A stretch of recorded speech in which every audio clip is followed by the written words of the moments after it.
अस्सलाम वालेकुम वरहमतुल्लाहि वबरकातुहू। क्या हाल है दोस्तों, सब ठीक ठाक होंगे। तो इंशाल्लाह इस वीडियो लेक्चर में हम जिस टॉपिक के ऊपर बात करने वाले हैं वो टॉपिक है कि हम किसी भी केमिकल कंपाउंड के लिए केमिकल फार्मूला कैसे लिखेंगे। ठीक है, तो इंतहाई इजी है। किसी भी केमिकल कंपाउंड के लिए आप केमिकल फार्मूला इंतहाई आसान तरीके से आप लिख सकते हो। अगर आप इस वीडियो लेक्चर के अंदर जो भी बातें आपको बताई जा रही है उसको अगर आप गौर से सुनोगे और उसको अंडरस्टैंड करने की कोशिश करोगे तो इंशाल्लाह आप किसी भी केमिकल कंपाउंड का फार्मूला इजीली लिख सकते हो। ठीक है, पहले हम ये जान लेते हैं कि हमारे पास ये जो केमिकल कंपाउंड्स होते हैं ये होते क्या हैं। देखो, ऑलरेडी प्रीवियस वीडियोस में मैं आपके साथ ये डिस्कस कर चुका हूँ कि जो कंपाउंड्स होते हैं वो हमारे पास दो या दो से ज़्यादा डिफरेंट एलिमेंट्स के केमिकल कम्बिनेशन से बनते हैं। ठीक है, यानी जब दो या दो से ज़्यादा डिफरेंट एलिमेंट्स कंबाइन होते हैं एक फिक्स्ड रेशो में तो एज अ रिजल्ट हमारे पास केमिकल कंपाउंड्स बनते हैं। ठीक है, तो इसका मतलब यह है कि किसी केमिकल कंपाउंड के अंदर हमारे पास एक से ज़्यादा हमारे पास डिफरेंट एलिमेंट्स होते हैं। और आपको ये भी बताया जा चुका है कि एलिमेंट्स को हम सिंबल से रिप्रेजेंट करते हैं। और जब कंपाउंड में एक से ज़्यादा डिफरेंट एलिमेंट्स हैं तो इसका मतलब किसी कंपाउंड के फार्मूले के अंदर एक से ज़्यादा डिफरेंट एलिमेंट्स के सिंबल्स क्या होंगे, मौजूद होंगे। तो हम ये भी कह सकते हैं कि केमिकल फार्मूला असल में क्या होता है कि असल में डिफरेंट एलिमेंट्स का कॉम्बिनेशन होता है या डिफरेंट एलिमेंट्स का हमारे पास सम जो होता है उसको हम क्या कह सकते हैं, उसको केमिकल फार्मूला कहते हैं। या आप ये भी कह सकते हो कि केमिकल फार्मूला जो होता है वो आपको ये बताता रहता है कि आपके पास इस कंपाउंड के अंदर किस किस्म के एलिमेंट्स और कितने एलिमेंट्स जो है या कितने तादाद में आपके पास एलिमेंट्स या एटम्स जो है वो मौजूद है। ठीक है, जैसे फॉर एग्जांपल के तौर पे हमारे पास है H2O। जैसे आपको वाटर का फार्मूला ऑलरेडी मालूम है, तो वाटर के फार्मूले में आप देख सकते हो कि हमारे पास कौन कौन से एलिमेंट्स हैं, हाइड्रोजन और ऑक्सीजन, ये तो एलिमेंट्स है। तो आपको एलिमेंट्स के बारे में भी इस फार्मूले से मालूमात हासिल हो रही है। और दूसरी चीज़ यह है कि इसमें हमें ये भी बताया जा रहा है कि हाइड्रोजन के दो एटम्स हैं, ऑक्सीजन का एक एटम है। तो एक केमिकल फार्मूला आपको कितने एलिमेंट से कंपाउंड जो है ये बना हुआ है या केमिकल कंपाउंड बना हुआ है और कितने नंबर ऑफ एटम्स जो है उससे ये केमिकल कंपाउंड मिलके बना है। तो इन दो चीज़ों के बारे में भी हमें मालूमात जो है ये केमिकल फार्मूले से मिलती रहती है। ठीक है, अब बात कर लेते हैं कि केमिकल फार्मूला किसी कंपाउंड का हम कैसे लिखेंगे। ठीक है, तो उसके लिए सबसे पहले ज़रूरी है कि आपको कुछ जो एलिमेंट्स हैं उन एलिमेंट्स के वैलेंसीज के बारे में पता हो। इस प्रीवियस वीडियो जो मैंने ऑलरेडी अपलोड किया है उसके अंदर मैंने वैलेंसी और ऑक्सीडेशन नंबर के ऊपर बात किया है। तो अगर किसी को वैलेंसी के बारे में मालूम नहीं है तो वो प्रीवियस वीडियो को देखें और उसके बाद इस वीडियो को देखें, तो फिर आपकी जो अंडरस्टैंडिंग होगी वो अच्छी हो जाएगी। ठीक है, अच्छा, एक शॉर्ट सा ट्रिक है जिसकी मदद से आप जो पहले हमारे पास 20 एलिमेंट्स है पीरियोडिक टेबल में, हमारे पास जो पहले 20 एलिमेंट्स है उन एलिमेंट्स के जो हमारे पास वैलेंसीज है उनको आप एक शॉर्ट ट्रिक के जरिए इजीली आप क्या कर सकते हो, लर्न कर सकते हो। यहाँ पे मैंने बोर्ड पे आपको वो 20 एलिमेंट्स क्या है वो मैंने शो किए हैं, इधर लिखी हुई हैं। तो उनको उनके वैलेंसीज को आप कैसे इजीली याद कर सकते हो, तो यहाँ पे मैं आपको बता देता हूँ। देखें, हमारे पास ये है group 1A, group 2A, 3A, 4A, 5A, 6A, 7A और 8A। ऑलरेडी आपको पता है कि जो 8A ग्रुप 8A की जो हमारे पास एलिमेंट्स है जिनको हम नोबल गैसेस या एनोड गैसेस कहते हैं उनका ऑलरेडी ऑक्टेट कंप्लीट है, यानी उनके वैलेंस शेल में 8 इलेक्ट्रॉन पूरे हैं। ठीक है, तो जिसकी वजह से हमारे पास वो बहुत ज़्यादा हाईली स्टेबल है और वो इंटरेक्शन नहीं करते, यानी वो ना इलेक्ट्रॉन लॉस करते हैं, ना गेन करते हैं, ना शेयर करते हैं। और जब कोई एलिमेंट जो है, ठीक है, वो इलेक्ट्रॉन ना गेन करता है, ना शेयर करता है, ना लॉस करता है, तो इसका मतलब उसकी वैलेंसी क्या होगी, वो जीरो होगी। मीन्स कि वो ज़्यादा हाईली स्टेबल होंगे। तो इन सब की वैलेंसी हमारे पास क्या है, जीरो है। ठीक है, तो ये हमारे पास ग्रुप नंबर 8A के जो एलिमेंट्स हैं इनकी वैलेंसीज क्या होगी, जीरो होगी। ठीक है, अच्छा इधर आते हैं। हमारे पास ग्रुप 1A के जो हमारे पास एलिमेंट्स होंगे इनकी वैलेंसी क्या होगी, सबकी 1 होगी, 1 1 और 1। ठीक है, ग्रुप नंबर 2A के जो एलिमेंट्स हैं उनकी वैलेंसीज होगी 2, 2 एंड 2, ठीक है। ग्रुप नंबर 3A के जो हमारे पास एलिमेंट्स हैं उनकी वैलेंसीज होगी 3, 3, ठीक है। ग्रुप नंबर 4A के हमारे पास जो एलिमेंट्स हैं उनकी वैलेंसीज होगी 4, 4, ठीक है। अब यहाँ पे थोड़ा जो है हमारे पास सिनेरियो बदल जाता है। यहाँ पे आपने क्या करना है, ग्रुप नंबर हमारे पास जो 7A है, ग्रुप नंबर 7A के अंदर हमारे पास एक फ्लोरीन है, क्लोरीन है, ठीक है। तो अब ग्रुप नंबर 7A के जो एलिमेंट्स होते हैं उनके वैलेंस शेल में 7 इलेक्ट्रॉन होते हैं। तो उनको ऑक्टेट कंप्लीट करने के लिए कितने इलेक्ट्रॉन की जरूरत है, एक इलेक्ट्रॉन की जरूरत है। तो इसलिए वो एक इलेक्ट्रॉन गेन कर सकते हैं, इस वजह से उनकी वैलेंसी होती है -1, ठीक है। तो इसका मतलब इनकी वैलेंसी क्या होगी, 1 होगी, इसकी भी 1 है, ठीक है। ग्रुप नंबर 6A के जो एलिमेंट्स होते हैं उनकी वैलेंसी होती है 2, ठीक है। और ग्रुप नंबर 5A के जो एलिमेंट्स होते हैं उनकी वैलेंसी होती है 3, ठीक है। याद रखें, जब भी आप वैलेंसी को लिखोगे तो वैलेंसी को आपने बिना साइन के साथ क्या करना है, उस नंबर को लिखना है, यानी प्लस या माइनस साइन के बगैर आपने क्या करना है, उस न्यूमेरिकल वैल्यू को लिखना है, ठीक है। जैसे यहाँ पे ऑलरेडी मैं मेंशन कर चुका हूँ कि हमारे पास ग्रुप नंबर 1A के जो एलिमेंट्स होते हैं उनकी वैलेंसी +1 होती है, लेकिन आपने प्लस लिखने की जरूरत नहीं है, आप सिर्फ 1 लिखो, ठीक है। अब इतना तो आपको मालूम हो गया है कि पहले जो 20 एलिमेंट्स है जो मोस्ट कॉमन है, जो अक्सर आते रहते हैं, उनकी वैलेंसीज को कैसे सीखना है, ठीक है, वो मैं आपको बता चुका हूँ। अब हमारे पास ट्रांजिशन एलिमेंट्स में से, ट्रांजिशन मेटल्स के अंदर कुछ ऐसे हमारे पास आयंस है जिनके वैलेंसी को अगर आप याद करो, ठीक है, तो वो ज्यादातर हमारे पास जो कंपाउंड होते हैं उनके अंदर हमारे पास ये आते रहते हैं, आपके सामने आएंगे, आपके एग्जाम्स में भी आ सकते हैं। तो अगर आप इनको भी लर्न कर लो तो ये भी आपकी आपकी बहुत क्या करेंगे, एग्जाम के अंदर हेल्प करेंगे। तो वो कौन कौन सा है, जैसे कॉपर है, कॉपर का हमारे पास जो वैलेंसी, कॉपर की ऊपर जो वैलेंसी होगी वो 2 होगी। आयरन की 2 वैलेंसी आ सकती है, आपको 2 भी है और 3 भी है, ठीक है। यानी आयरन जो है वो 2 इलेक्ट्रॉन भी लॉस कर सकता है, 3 भी लॉस कर सकता है। कॉपर जो है वो 2 इलेक्ट्रॉन लॉस कर सकता है, कभी कभार ये 1 इलेक्ट्रॉन भी लॉस कर सकता है। सिल्वर जो है, सिल्वर हमारे पास मोस्टली क्या करता है, वो 1 इलेक्ट्रॉन लॉस कर सकता है, इसलिए इसके ऊपर जो चार्ज होगा वो +1 होगा। याद रखें, किसी भी आयन के ऊपर जो चार्ज होता है वही चार्ज उसकी वैलेंसी भी होती है, ठीक है। ये बहुत जरूरी बात है, इसको याद रखें कि जिस आयन के ऊपर जो भी चार्ज मौजूद रहेगा वही चार्ज उसका क्या होता है, उसकी वैलेंसी को जाहिर कर रहा होता है। तो जैसे यहाँ पे ये क्या है, ये चार्जेस है, तो जो चार्ज है वही इसकी वैलेंसी भी है, ठीक है।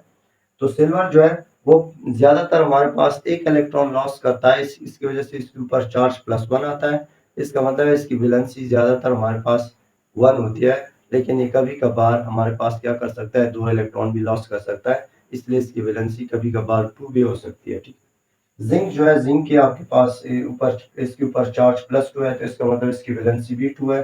इस तरह हमारे पास नीचे जो आपको लिखे गए हैं ये कुछ पॉली एटॉमिक आयंस है। पॉली एटॉमिक आयंस का मतलब है कि ये हमारे पास 2 या 2 से ज्यादा एटमों के मजमूए से बने आयंस है, ठीक है। यानी ऐसे आयंस जिनमें हमारे पास एक एटम से ज्यादा एटम्स क्या हो, उनका मजमुआ मौजूद हो, यानी ग्रुप ऑफ एटम्स अगर कंबाइन हो, यानी ग्रुप ऑफ एटम्स हो और उनके ऊपर चार्ज हो, माइनस चार्ज भी हो सकता है और पॉजिटिव चार्ज भी आ सकता है। तो इस तरह के ग्रुप ऑफ एटम्स के ऊपर चार्ज आना जो है ये क्या कहलाता है, पॉलीएटॉमिक आयन कहलाता है, ठीक है। सिंपल आयन जो होता है वो सिर्फ एक एटम होता है, उससे या इलेक्ट्रॉन लॉस हो जाता है या गेन करता है वो इलेक्ट्रॉन, जिसकी वजह से उसके ऊपर पॉजिटिव या नेगेटिव चार्ज होता है। तो ये हमारे पास कुछ पॉलीएटॉमिक आयंस है, जैसे अमोनियम आयन जिसके ऊपर चार्ज क्या है, +1, तो इसका आपके पास इसकी वैलेंसी क्या होगी, 1, ठीक है। ये हाइड्रोक्साइड आयन है, तो इसके ऊपर चार्ज क्या है, -1, तो इसकी वैलेंसी क्या होगी, 1, ठीक। मैं ऑलरेडी आपको बता चुका हूँ कि चार्ज जो चार्ज है वही इसकी वैलेंसी पे है, लेकिन आपने साइन को शो नहीं करना है, प्लस माइनस को नहीं शो करना है। बस जो इसका चार्ज है +1 है, -1 है, या आपके पास +2 है, -2 है, तो आपने सिर्फ उस न्यूमेरिकल वैल्यू यानी 1 और 2 को लेना है, सही है। तो अमोनियम आयन है, हाइड्रोक्साइड आयन है, नाइट्रेट आयन है, कार्बोनेट आयन है, सल्फेट आयन है और फॉस्फेट आयन है। तो इनको आपने क्या करना है, जरूरी आपने मेमोराइज करना है ताकि ये आपके एग्जाम में क्या करें, हेल्प कर सके, ठीक है। अच्छा, अब आते हैं एक एक मेथड है, बहुत इजीएस्ट मेथड है जिसके जरिए आप क्या कर सकते हो, किसी भी केमिकल कंपाउंड का केमिकल फार्मूला आप क्या कर सकते हो, लिख सकते हो। उस मेथड को कहा जाता है क्रिस क्रॉस मेथड, ठीक है। That method is called criss cross method. अब ये क्रिस क्रॉस मेथड है क्या, देखें। क्रिस क्रॉस मेथड में हम क्या करते हैं कि हमारे पास एक अगर एक केमिकल कंपाउंड है, ठीक है, या एक केमिकल कंपाउंड जो हमारे पास मौजूद है उसके अंदर क्या होंगे, सैम्बल्स होंगे डिफरेंट एलिमेंट्स के। तो उन डिफरेंट एलिमेंट्स के सैम्बल्स हमारे पास, पहले हम उनके सैम्बल्स को लिख लेते हैं, ठीक है। फिर उनके नीचे हम क्या करते हैं, उनके वैलेंसी को लिख लेते हैं। जैसे हमारे पास एक कंपाउंड है मैग्नीशियम क्लोराइड, ठीक है। तो मैग्नीशियम क्लोराइड में हमारे पास एक मैग्नीशियम है और एक क्लोरीन है। तो हम पहले उनके सैम्बल्स लिख लेते हैं, जैसे मैग्नीशियम एंड क्लोरीन। अब मैग्नीशियम के नीचे हम इसकी वैलेंसी लिख देते हैं, जैसे मैग्नीशियम की वैलेंसी क्या है, 2 है, ठीक है। और क्लोरीन की वैलेंसी क्या है, 1 है, ठीक है। तो उसके बाद हम क्या कर लेते हैं कि जो मैग्नीशियम की वैलेंसी है इसको हम क्या करते हैं, इसको क्रॉस फॉर्म में क्लोरीन की तरफ दे, क्या करते हैं, इसको क्लोरीन की तरफ शिफ्ट कर देते हैं। और 1 जो कि क्लोरीन की वैलेंसी है इसको क्रॉस फॉर्म में मैग्नीशियम की तरफ क्या करते हैं, इसको उसकी तरफ भेज देते हैं, ठीक है। तो इस वजह से ये जो मैंने आपको एग्जांपल के तौर पे लिखा हुआ है, इसमें आप देख भी सकते हो कि हमने क्या किया है, इन दोनों की वैलेंसी को क्रॉस किया है, ठीक है, जिसकी वजह से इस मेथड को क्रिस क्रॉस मेथड कहा जाता है। अच्छा, अब हम क्या करेंगे, ये जो ऊपर जितने भी मैंने आपको कंपाउंड लिखे हैं, ठीक है, केमिकल कंपाउंड्स, इनके ऊपर हम प्रैक्टिस करेंगे कि हम इनकी वैलेंसीज को लिखेंगे और इनके ऊपर हम क्रिस क्रॉस मेथड अप्लाई करके इनके जो केमिकल फार्मूले हैं उनको निकालेंगे, ठीक है। जैसे यहाँ पे आप देख सकते हो कि कॉपर नाइट्रेट है, तो कॉपर नाइट्रेट को इस तरह इसका फार्मूला कैसे लिख सकते हैं, क्रिस क्रॉस मेथड की हेल्प से हम ये फार्मूला कैसे लिख सकते हैं। तो आइए इस पे क्या करते हैं, प्रैक्टिस शुरू करते हैं, ठीक है। अच्छा, पहला जो हमारा कंपाउंड है वो है हमारे पास कैल्शियम ऑक्साइड, ठीक है। क्योंकि मैग्नीशियम क्लोराइड जो है वो ऑलरेडी इससे पहले मैं आपको समझा चुका हूँ क्रिस क्रॉस मेथड के जरिए, ठीक है। या उसका हमारे पास केमिकल फार्मूला आप कैसे ड्रॉ करोगे या उसको कैसे आप लिखोगे। तो दूसरा हमारे पास जो कंपाउंड है कैल्शियम ऑक्साइड, इसके ऊपर प्रैक्टिस करते हैं कि इसका जो फार्मूला लिखा गया है CaO, ये कैसे लिखा गया है। तो देखो, पहले हम नाम लिख देते हैं, कैल्शियम कैल्शियम ऑक्साइड, ठीक है। अच्छा, नाम आपने लिख दिया है, इसके बाद आपको जब भी आएगा तो आपको नाम आएगा, ठीक है। आपको आपके सामने पेपर में नाम लिखा होगा, आपने नाम से क्या करना है, उसका केमिकल फार्मूला लिखना है, ठीक। तो जैसे कैल्शियम ऑक्साइड लिखा हुआ है तो इसमें एक क्या है, कैल्शियम, कैल्शियम का सिंबल क्या होता है, कैल्शियम का सिंबल होता है सी है। और ऑक्साइड मीन्स ऑक्सीजन, तो इसमें एक होगा ऑक्सीजन, सही है। अच्छा, याद रखें कैल्शियम जो है, कैल्शियम ग्रुप नंबर 2 से बिलोंग करता है, ग्रुप नंबर 2 है और इसकी वैलेंसी क्या है, 2। तो हम यहाँ पे कैल्शियम के नीचे लिखेंगे 2, ठीक है।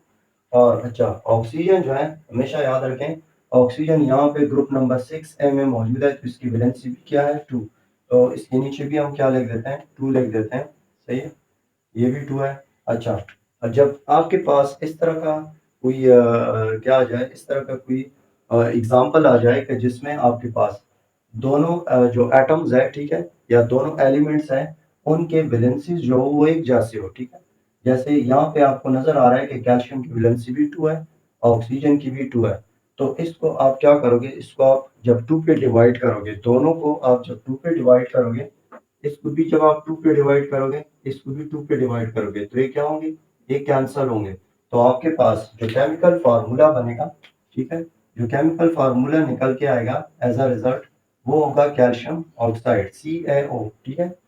तो हमारे पास जो कैल्शियम ऑक्साइड का रिजल्टेंट जो फार्मूला होता है वो होता है CaO, क्योंकि दोनों के हमारे पास वैलेंसीज इक्वल है, एक जैसी है वैलेंसीज, जिसकी वजह से जब हम दोनों वैलेंसीज को क्या करते हैं, सेम नंबर पे डिवाइड करते हैं, तो हमारे पास 1 बच जाता है। और 1 को हम क्या करते हैं, वो लिखते नहीं है, उसको मेंशन नहीं करते, ठीक है। अच्छा, दूसरा जो है, दूसरा एग्जांपल कौन सा है, दूसरा है कॉपर नाइट्रेट। अच्छा, तो पहले हम नाम लिख देते हैं, कॉपर कॉपर नाइट्रेट, ठीक है। अच्छा, यहाँ पे गौर करने वाली चीज क्या है कि नाइट्रेट जो होता है वो हमारे पास होता है NO3, और यहाँ पे ऑलरेडी मैं लिख भी चुका हूँ नाइट्रेट NO3, और इस पे चार्ज कौन सा होता है, एक पॉलीएटॉमिक आयन है, इस पे चार्ज होता है -1, ठीक है। अच्छा, तो यहाँ पे मैंने नाम लिख दिया है। अब इसकी जगह हम सिंबल्स का इस्तेमाल कर लेते हैं। कॉपर का सिंबल होता है Cu, ठीक है। और नाइट्रेट हमारे पास एक पॉलीएटॉमिक आयन होता है, तो नाइट्रेट की जगह आप लिखोगे NO3, ठीक है। अच्छा, अब इनकी वैलेंसीज को लिख लेते हैं। कॉपर की वैलेंसी हमारे पास है, इधर मैं लिख भी चुका हूँ, +2, ठीक है। तो प्लस को आपने शो नहीं करना है, तो आपने सिर्फ 2 को शो करना है, 2। और नाइट्रेट की वैलेंसी है 1, ठीक है। तो इधर मैं क्या करता हूँ, 1 लिख देता हूँ। आप क्या करोगे, इनकी वैलेंसी को क्रॉस कर दोगे, ठीक है। ये 1 जो है ये कॉपर की तरफ चला जाएगा, और ये 2 जो है ये नाइट्रेट की तरफ चला जाएगा। तो इसका रिजल्टेंट फार्मूला हम कैसे लिखेंगे, आपने यहाँ पे देखो, इधर बहुत ज्यादा गौर करने की जरूरत है। यहाँ पे आप क्या करोगे, आप लिखोगे कॉपर, ठीक है।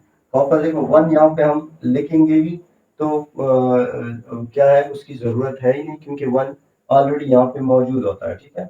और इसको हम क्या करते हैं, सबस्क्रिप्ट कहते हैं, यानी कॉपर के साथ अगर हम 1 ना भी लिखें तो अंडरस्टूड है कि इसके सबस्क्रिप्ट में 1 मौजूद है, ठीक है। और आपने दूसरा क्या करना है कि जो नाइट्रेट है NO3, इसको अगर आपने क्या करना है, यहाँ पे आप जब 2 इसको क्या करोगे, यहाँ पे इसका क्रॉस करके आप इस नाइट्रेट के साथ 2 लिखोगे, तो 2 को आपने क्या करना है, पहले नाइट्रेट को ब्रैकेट में बंद करना है, उसके बाद इसके बाहर क्या करना है, सबस्क्रिप्ट में 2 इस तरह लिखना है, ठीक है। तो आपके पास ये केमिकल फार्मूला बना कॉपर नाइट्रेट का, सही है। तो इस तरह हमारे पास कॉपर नाइट्रेट का यहाँ पे जो फार्मूला लिखा है, ये हम क्रिस क्रॉस मेथड के जरिए इस तरह लिखते रहते हैं, ठीक है। तो इन एग्जांपल से आपको समझ आ गई होगी कि जो भी कंपाउंड होता है उसमें मौजूद जो एलिमेंट्स होते हैं, उनके वैलेंसीज के बारे में मालूमात का होना, या उनकी वैलेंसीज के बारे में मालूम होना आपको इंतहाई ज़रूरी है। तो इसलिए सबसे ज़रूरी है कि आप क्या करो, एक वैलेंसी चार्ट मिलता है, ठीक है, जिसके अंदर डिफरेंट आयंस जो होते हैं, metallic ions, non metallic ions और पॉली एटॉमिक आयंस, उनके वैलेंसीज लिखी होती है, तो उनको आपने मेमोराइज करना होता है, ठीक है। स्क्रीन के ऊपर आपको क्या एक वैलेंसी चार्ट नजर आ रहा होगा, इसको आप गौर से देखें। इसके अंदर मौजूद जितनी भी metallic ion, non metallic ion और पॉलीएटॉमिक आयंस हैं, उनकी वैलेंसीज को आप अच्छी तरह मेमोराइज करो। तो इंशाल्लाह उसके बाद जब आप क्या करोगे, इस क्रिस क्रॉस मेथड को अप्लाई करोगे, तो कोई भी जब आपके पास कोई भी केमिकल कंपाउंड आपके सामने आएगा, तो इजीली आप उसका केमिकल फार्मूला क्या कर सकोगे, उसको आप लिख सकोगे, ठीक है। अच्छा, इसके बाद हमारे पास कुछ और कंपाउंड रह गए, उसके ऊपर भी हम प्रैक्टिस कर लेते हैं, ठीक है। अच्छा, जो नेक्स्ट हमारे पास कंपाउंड है वो है एल्यूमिनियम क्लोराइड, ठीक है। हम पहले नाम लिख देते हैं, एल्यूमिनियम एल्यूमिनियम क्लोराइड, ठीक है। हमने एल्यूमिनियम क्लोराइड लिख दिया है। एल्यूमिनियम का सिंबल होता है Al, ए को कैपिटल लिखना है, एल को स्मॉल लिखना है। ऑलरेडी एलिमेंट्स जब हम पढ़ रहे थे, तो एलिमेंट के अंदर हमने जब सिंबल को पढ़ा, और सिंबल के अंदर हमने रूट्स को पढ़ा था कि किसी एलिमेंट का सिंबल अगर दो दो अल्फ़ाबेट्स पे क्या कर रहा है, कंपोज कर रहा है या मुश्तमिल है, तो आपने क्या करना है, उन दो अल्फ़ाबेट्स को किस तरह लिखना है कि पहला अल्फ़ाबेट कैपिटल होना चाहिए, दूसरा स्मॉल होना चाहिए। जैसे एल्यूमिनियम आपके पास एक ऐसा एलिमेंट है कि जिसका सिंबल दो अल्फ़ाबेट्स पे मुश्तमिल है, तो आपने पहला कैपिटल लिखना है, दूसरा स्मॉल लिखना है। तो एल्यूमिनियम का सिंबल है Al, और chlorine, chloride means chlorine, chlorine का सिंबल है Cl, C बड़ा होगा, L छोटा होगा, ठीक है। अच्छा, एल्यूमिनियम जो है, एल्यूमिनियम का हमारे पास, हमारे एल्यूमिनियम की जो वैलेंसी होती है वो हमारे पास 3 होती है, ठीक है। यहाँ पे मैंने लिखी नहीं है, लेकिन यहाँ पे मैं फिर से मेंशन कर देता हूँ। एल्यूमिनियम जो है Al, वैसे यहाँ पे लिखा है ऑलरेडी एल्यूमिनियम, बोरॉन एल्यूमिनियम, इसकी वैलेंसी जो है ये +3 होती है, ठीक है।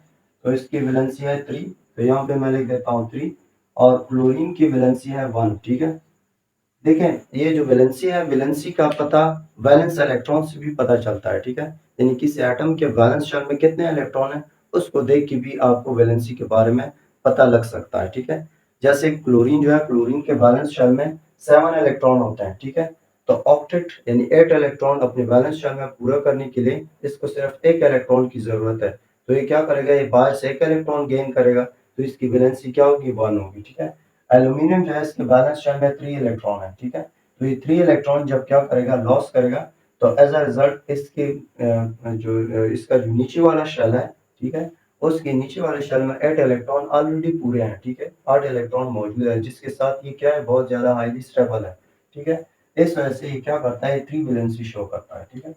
और आपको ऑलरेडी बताया जा चुका है कि वैलेंसी क्या है, ये किसी एलिमेंट की कंबाइनिंग कैपेसिटी को कहा जाता है कि एक एलिमेंट बाकी एलिमेंट्स के साथ या बाकी आइटम्स के साथ कितने आइटम्स के साथ वो क्या कर सकता है, कंबाइन हो सकता है। जैसे एल्यूमिनियम जो है बाकी थ्री एलिमेंट एटम्स के साथ क्या कर सकता है, कंबाइन हो सकता है या थ्री बॉन्ड्स केमिकल बॉन्ड्स बना सकता है। तो जितने कोई एलिमेंट जितने बॉन्ड बना सकता है या कोई एटम जितने बॉन्ड बना सकता है, इससे भी इसकी वैलेंसी का पता चल जाता है, ठीक है। अच्छा, अब हम क्या कर लेते हैं, इनकी वैलेंसी को क्रॉस कर लेते हैं, ठीक है। जैसे 1 जो है ये एल्यूमिनियम को दिया जाएगा और 3 जो है ये क्लोरीन को दिया जाएगा। तो एज अ रिजल्ट इसका हमारे पास जो केमिकल फार्मूला बनेगा वो बनेगा AlCl3, ठीक है। क्योंकि एल्यूमिनियम ये 1 जो है यहाँ पे हम नहीं लिखते, सबस्क्रिप्ट में शो नहीं करता है।